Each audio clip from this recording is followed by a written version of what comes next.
his wife and his son. Well, he lives a block or two from Hunter. But what I mean is I'm familiar with it. Traffic's terrible. Worst in the town, Bill. Jack, what I want to know is the chance of fatalities. Now, I know when you increase volume, you're going to increase fatality rates, right. But the chance of increasing it because of this entrance is what I'm talking about, not the volume. And is this entrance being designed in a way that will put us in jeopardy out there? That's the main reason I could vote against it. I can argue the other way on other I don't factors. think there's any other design you can have except a T intersection. Okay, that's what I'm trying to find out from you. Yes, it's a T intersection, and yes. All right, the other gentleman, if he wants to speak for a little while, then we're going to cut it off because we didn't give you more than enough time. Does the other gentleman want to speak? Councilman Gilbert wanted to hear from Mr. Burton. Yeah. So. I am Stan Burton, and I just want to echo all that Charlie and Mr. Anderson have said. Hunter Road is not safe. It is a hazardous road at best. Adding this development would make it worse. You look at the other issues, this project is marginal at best with the land use plan. It's marginal at best for the density.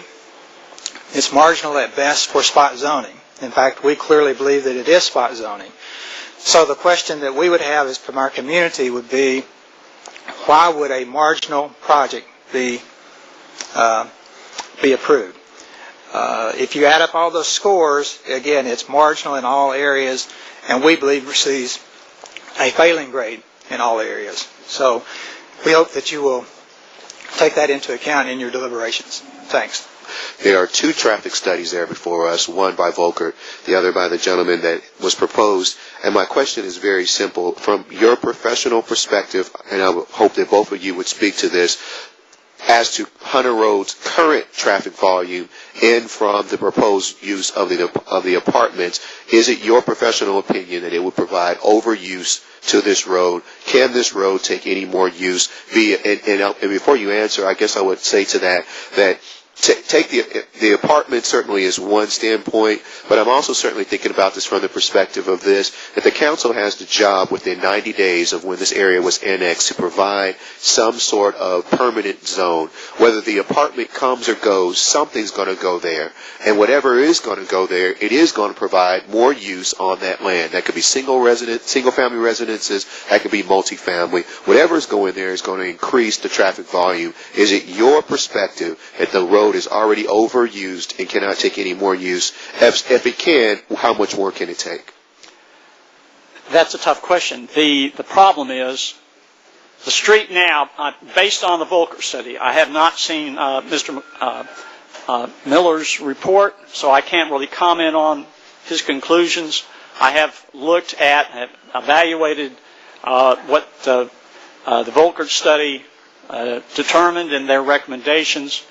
Adding any more traffic, of course, whether it's one car or whatever, is going to add, more conflict for drivers trying to enter Hunter Road. The neighborhood, I'm sure, feels like it's intolerable today, to some degree, at least during the peak hours. I know that that's true. I went out and looked at it from the sight distance perspective myself. I met with Mr. Price and looked at what sight distance was available for being able to pull out onto Hunter Road. It is adequate now, but their proposal was to significantly increase the available sight distance with additional grading and shifting of the driveway location to provide better sight distance. From that perspective, I think it is adding additional traffic at this intersection would be acceptable.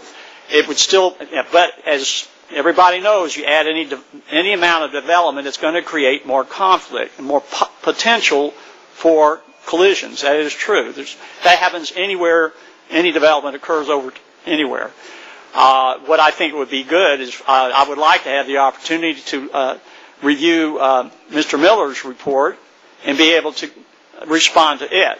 I only have one side of the issue looked at. I did evaluate the capacity analysis that was done. Currently, the intersection with the additional traffic that would be added to the intersection would be level service C, which is reasonably good. I mean, it's not great, but it's, level service A is like 2 in the morning when there's no traffic hardly at all. We're going to defer for 30 days. Motion be made in second for 30 days. Quick. An ordinance to amend Chattanooga City Code Part 2, Chapter 30.